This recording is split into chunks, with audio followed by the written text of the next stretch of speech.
Yang saya hormati Bapak Penewu Kapanewon Giri Subo, harus berhati-hati, mungkin tidak keliru rongkop apa ponjong, beserta anggota Forkom Pimkap. Yang saya hormati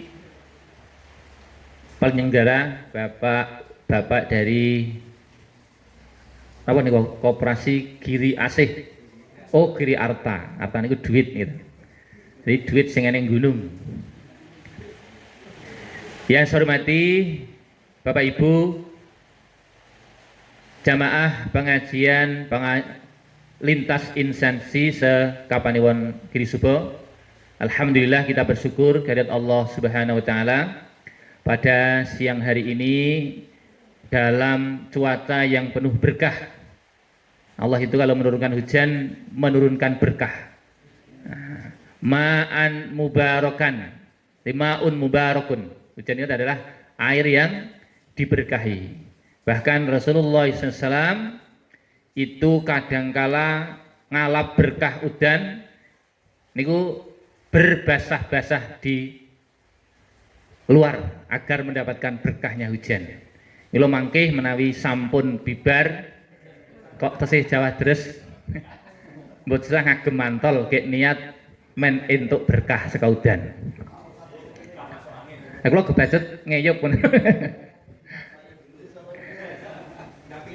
Salawat dan salam semoga tercurah kepada junjungan kita Nabi Muhammad Sallallahu Alaihi Wasallam yang sebentar lagi kita peringati Isra Mi'raj beliau. Jadi tanggal 18 Februari. Kalau hijriahnya tanggal 27 Rajab, walaupun sebagian ulama ahli sejarah mengatakan bahwa beliau tidak Isra Mi'raj pada 27 Rajab, tapi pada bulan Rabiul Awal. Ini mboten penting, sing penting mengke hasilnya Isra Mi'raj. Mohon maaf, kula mboten wantun nyaosi pengaosan, sebab wonten Kang Mas kula kalah awu. Mila namung cerita mawon. Jadi Isra Mi'raj Nabi Muhammad sallallahu alaihi wasallam itu diabadikan di dalam surah Al-Isra, surah ke-17 dan juga surah An-Najm. Tapi yang sering kita dengar di dalam surah Al-Isra. Subhanalladzi asra bi'abdihi laylan minal masjidil harami ilal masjidil aqsa alladzi barakna haulahu linuriyahu min ayatina innahu huwas sami'ul basir. Subhana. Jadi ayat ini dimulai dengan kata-kata subhana. Para mufassir, ahli tafsir mengatakan kalau ada ayat yang didahului dengan subhana, pasti di belakangnya ada peristiwa besar yang ingin diceritakan. Seperti kalau Allah berfirman dengan dimulai ya ayyuhalladzina amanu, itu dipastikan di belakangnya ada perintah atau larangan. Ya ayyuhalladzina amanu kutiba alaikumusiyam, ya ayyuhalladzina amanu taqullaha haqqa tuqatih, dan seterusnya. Tetapi kalau subhana ini Allah ingin mengabarkan satu peristiwa yang besar yang kadangkala tidak terjangkau oleh akal. Bukan tidak masuk akal, tapi tidak terjangkau oleh akal. Bapak Ibu, sebetulnya yang tidak terjangkau akal itu tidak hanya perjalanan Nabi. Sekarang ada banyak sekali yang tidak terjangkau oleh akal.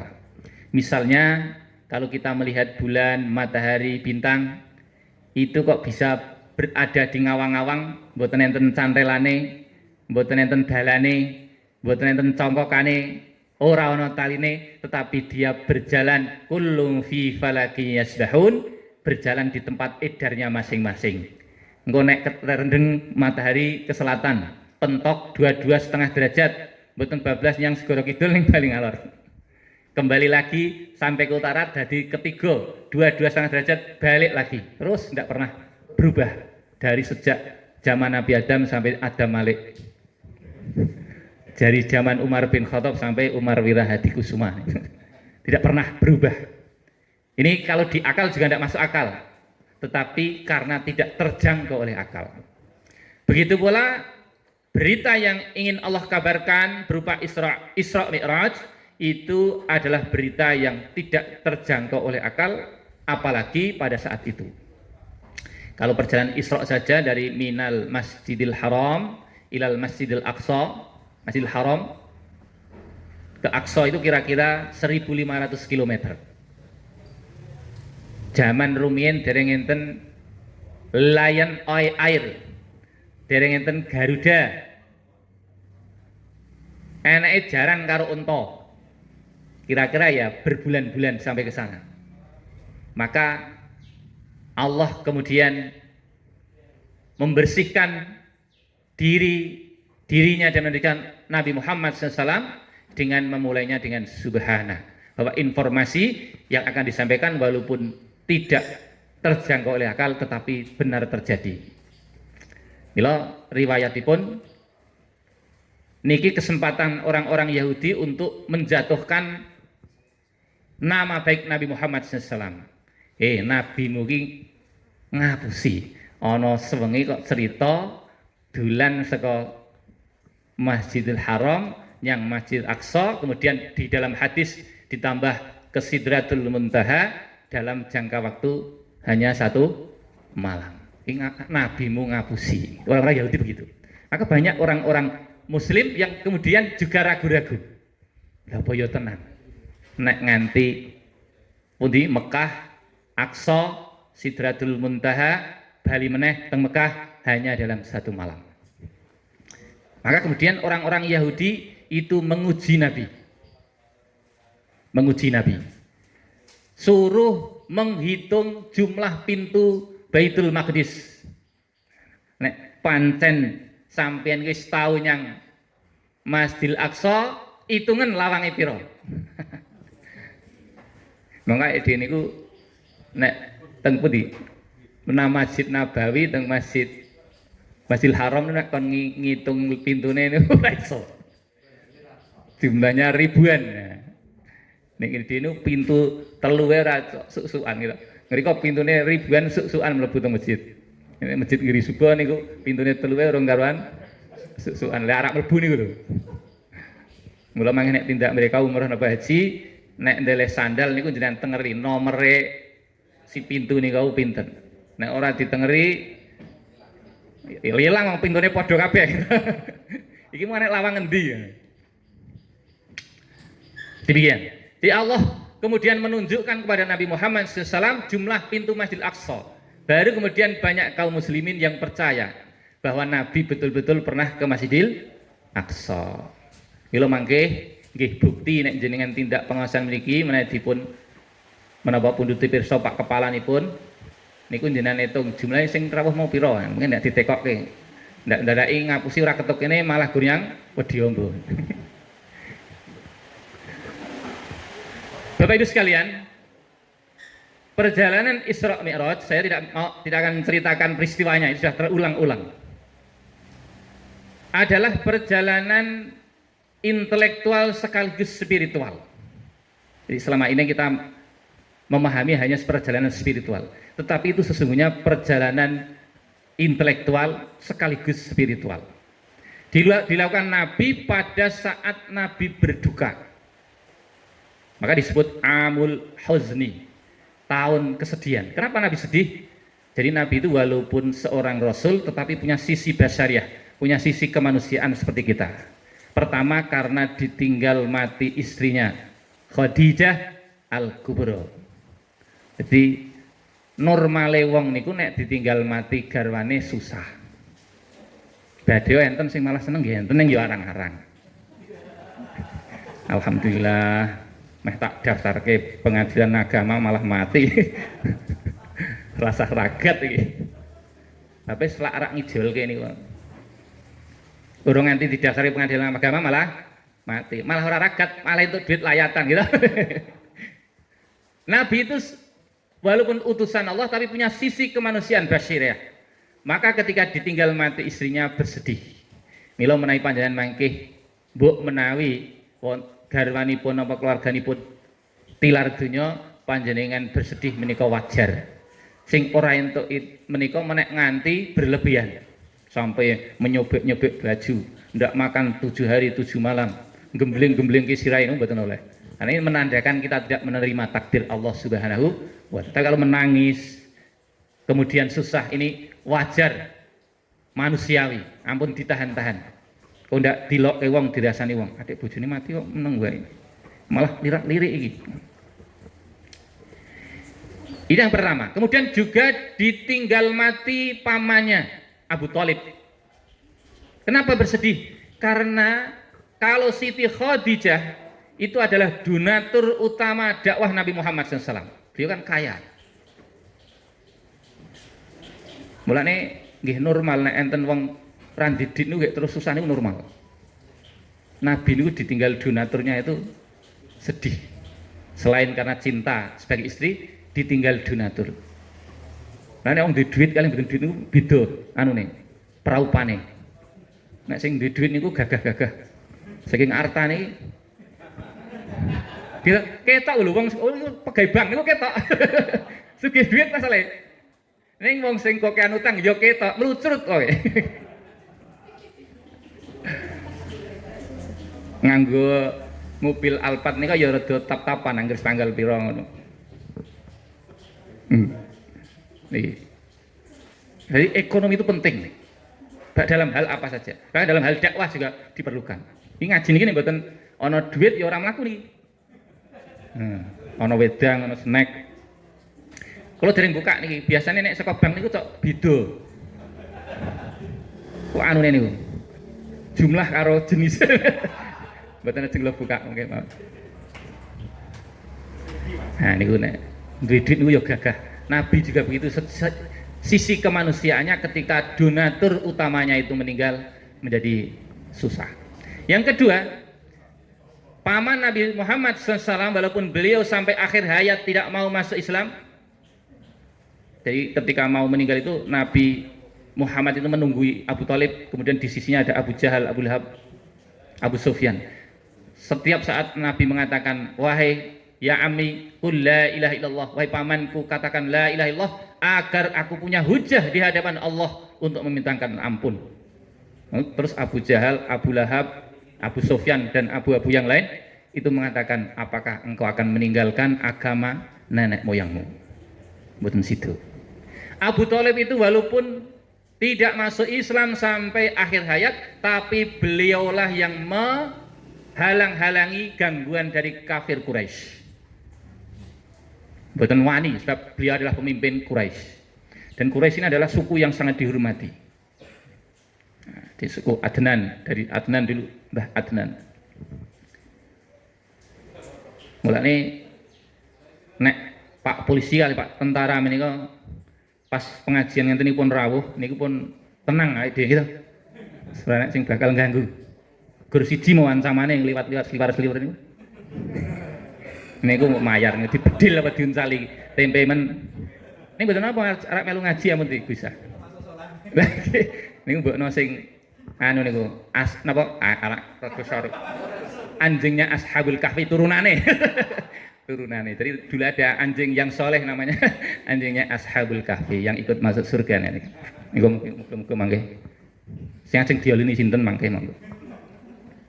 Kula mboten sah.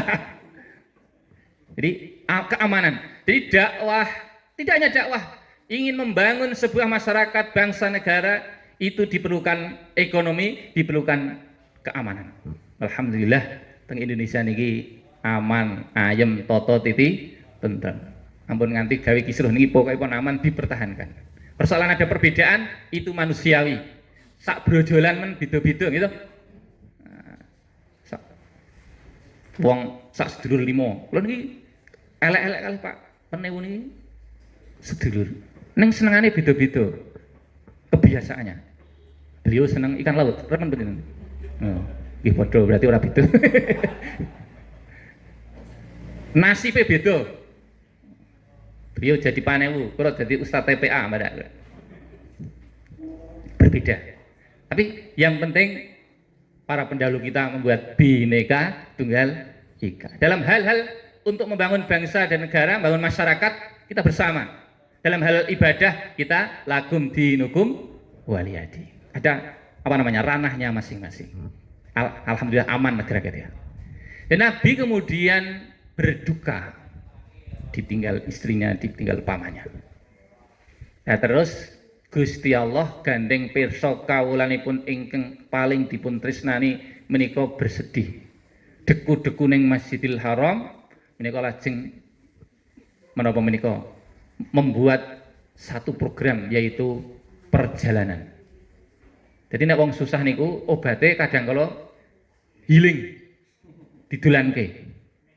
Nah, kagungan garwa susah, jak yang amigo jalan-jalan. Jak yang Semar kulone amigo.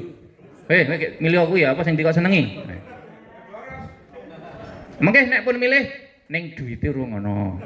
Sesuk nek wis ana gek tak tu, kok sing penting wis ditengeri kuwi dipilih. Nah, sesuk sesasi berikutnya wis duwe duit diterkirana wis ora enek sing dipilih niku.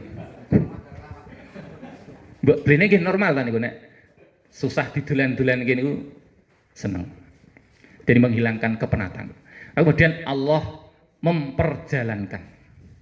Di kalimatnya itu adalah asra. Asra itu bermakna bukan jalan, tetapi diperjalankan.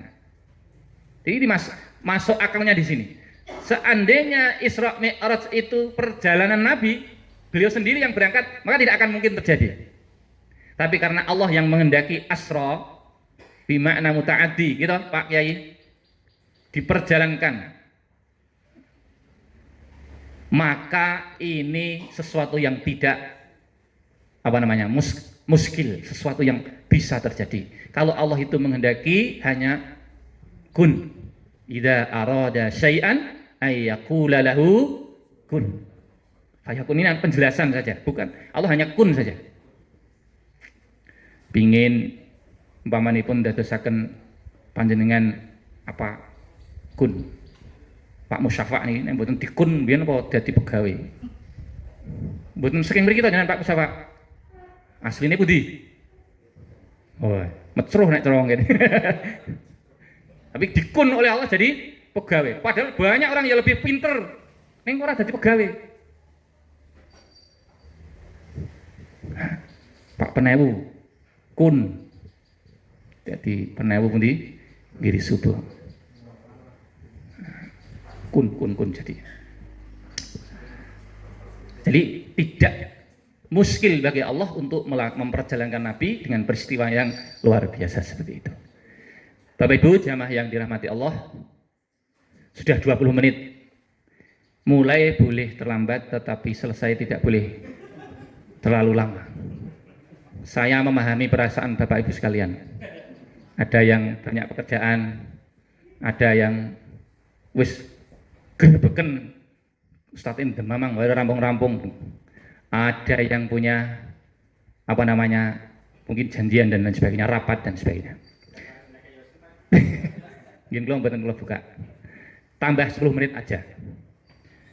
Perjalanan intelektual Nabi itu dibuktikan, ditunjukkan dengan Nabi bertemu dengan para Nabi sebelumnya. Jadi Nabi itu adalah penutup para nabi yang menyempurnakan ajaran para nabi. Beliau hanya melihat, membaca dan mendengar dari wahyu Al-Quran tentang kisah para nabi itu. Lalu Allah kepingin Nabi Muhammad itu belajar langsung, nyecep langsung ilmune para nabi. Mila menawi badhe sinau niku sing luwih apik menika talaki, bertemu langsung. Sampun raosaken Bapak Ibu ingkang ngasta wonten ing sekolahan biyen zaman Covid gitu. Sekolah kok nganggo online. Niku sing jenengan ulang kudu murite. Mboke karo bapakane. Sing garap PR, sing garap tugas niku mboke karo bapakane. Anake mancing. Sing kon sekolah niku lho. Tanggane malah enten gitu. Niku nggih enten sing napa niku privat, bayar wong, tapi mboke bapakne ora iso. Itu karena tidak langsung. Maka walaupun Nabi sudah membaca, mendengar kisah para nabi, akhlak mereka, adab mereka, ilmu mereka, tetapi Allah ingin agar Nabi Muhammad belajar langsung kepada para nabi. Sanate cetha nek cara nggen pondok itu, Pak. Ning pondok nggon pesantren udah pondok rumah sakit lho, niki pondok pesantren. Kemudian beliau mengenal Nabi Ibrahim, karakternya seperti ini, sifatnya seperti ini, ilmunya seperti ini. Nabi Ibrahim nabi yang ibadahnya tidak tertandingi, taatnya kepada Allah itu 100%, tidak pernah badal jauh. Wa idzi betala Ibrahim rabbuhu bikalimatin fa'atammahun. Dia adalah nabi jika diperintah Allah dengan berbagai perintah dia tunaikan tanpa banyak negosiasi dan argumentasi. Tidak seperti kita, kokian argumentasi dan negosiasi. Tapi kalau Nabi Ibrahim didhawuhi mengasingkan istrinya dari Palestina ke Mekah 1500 km sendirian. Istri keduanya disuruh menyembelih putranya sendirian. Nah, dino genah ngenyang niku. Kon beleh putrane sing wis nganti 90 tahun dinteni laire, agi lair ijik remaja kon beleh. Nek cara kula mesti ngenyang. Adik mboten mboke mawon sing dibeleh. Sing pun poel gitu. Kan iso akeh anu niku. Kemungkinan nek sing dibeleh mboke gitu. Tapi Nabi Ibrahim apa? Fa'atammahun.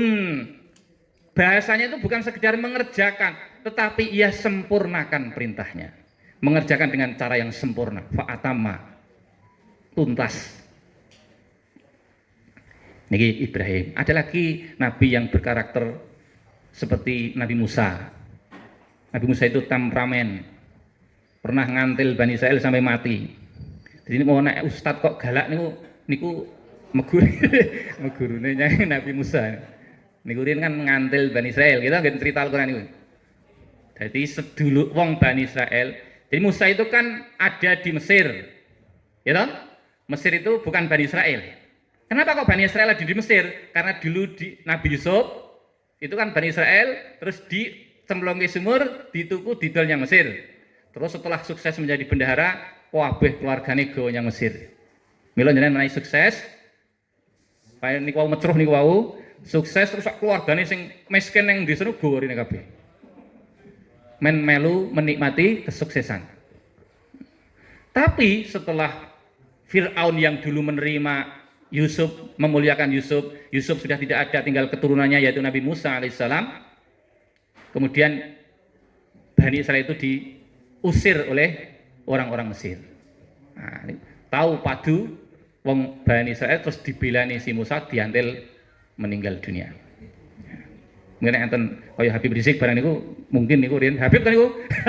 Niku keturunan saka mbok menawa, aku ya gur ngarang-ngarang. Ada juga nabi itu yang raja, seorang raja, yaitu Nabi Sulaiman. Jadi pun ustadz kok penewu saged mawon Pak penewu. Mboten kudu ngundang penyuluh agama Islam. Pak penewu dadi ustadz, Pak Kapolsek, Pak dan Ramil. Boleh.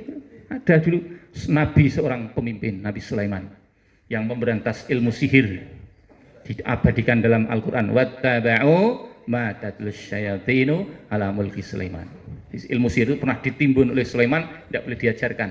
Sulaiman meninggal, diajarkan lagi. Ilmu sihir pertama yufarriquna bainal mar'i wa zawjih. Ada ilmu sihir memisahkan antara seorang suami dan istri. Jadi nek kula mau nyenengi garwane sapa ngono, nek kula kepengin tak sihir men ujug-ujug sengit pisah. Akhirnya tak temu niku sing dipisah niku. Niku jawane napa jenenge? Cara Jawane niku. Nah, niku. Maka kemudian Nabi Muhammad SAW ini belajar seluruh karakter Nabi dan terkumpullah karakter Nabi-Nabi itu berada di diri Nabi Muhammad SAW. Tekun ibadah seperti Nabi Ibrahim, pemberani berapa ekspedisi perang yang dilakukan oleh Nabi, kaya Nabi Musa, ini ya ora temperamen, berdijikuk kendeli. Terus menjadi pemimpin kaum muslimin seperti Sulaiman dan lain sebagainya. Seperti Nabi Yusuf itu ganteng, Syatrul Husni, separone wong sak ngalem dia niku gandenge nek ditimbang karo gandeng Nabi Yusuf guraki padha. Nah, niku mulane dadi kaya Nabi Yusuf ampun dados ustad, mungkin ndak.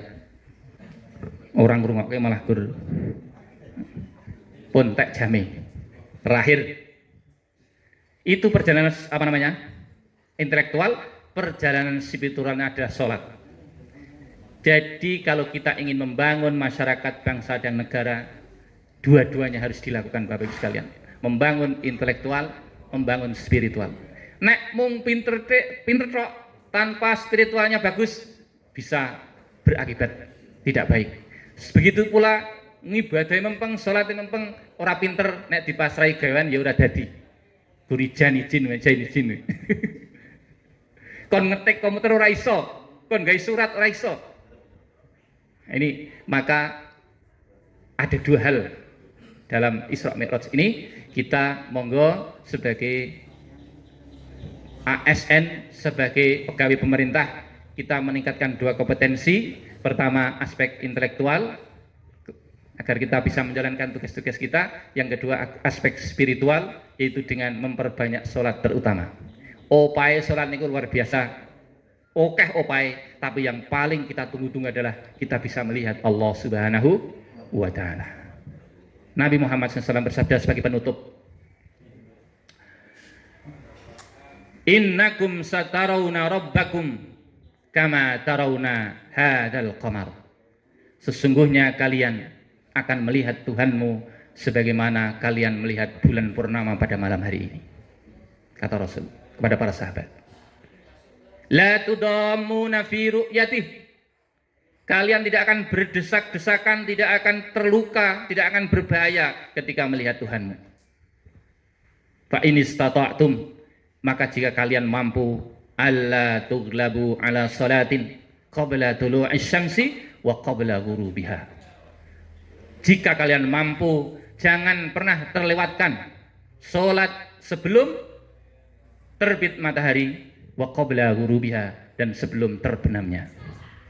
Guluru subuh karo napa niku? Qabla ghurubiha, asar. Sing dijikuk guluru. Apa salat liyane oleh ditinggal mboten. Nabi niku pinter. Nek loro kuwi wis regep, subuh karo ngasar wis regep, dijamin salat liyane akan lebih ringan dan lebih mudah. Subuh niku berarti kaya ngono kae. Ngasar berat karena disibukkan oleh pekerjaan. Maka dua salat ini disebut khusus oleh Allah SWT. Aqimis sholata liduluki syamsi ila ghasaqil laili wa qur'anal fajr inna qur'anal fajri kana masyhuda. Subuh itu disebut sendiri Qur'anal fajr karena disaksikan oleh malaikat. Kemudian di ayat lain disebutkan hafidhu 'alas sholawati was sholatil wusta wa qumu lillahi qanitin. Jagalah oleh kalian salat khususnya sholatul wusta, yaitu salat asar. Karena salat asar ini memang berat. Napa meleh nek seneng bal-balan karo seneng mancing. Niku berat salat. Nek subuh niku berat kanggone wong seneng rondo kalih main kolir. Niku rada berat.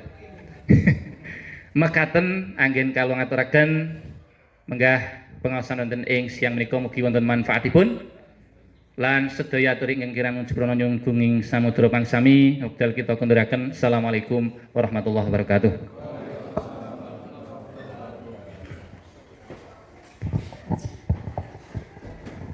Kami ucapkan terima kasih kepada Bapak Ustadz Haji Aminuddin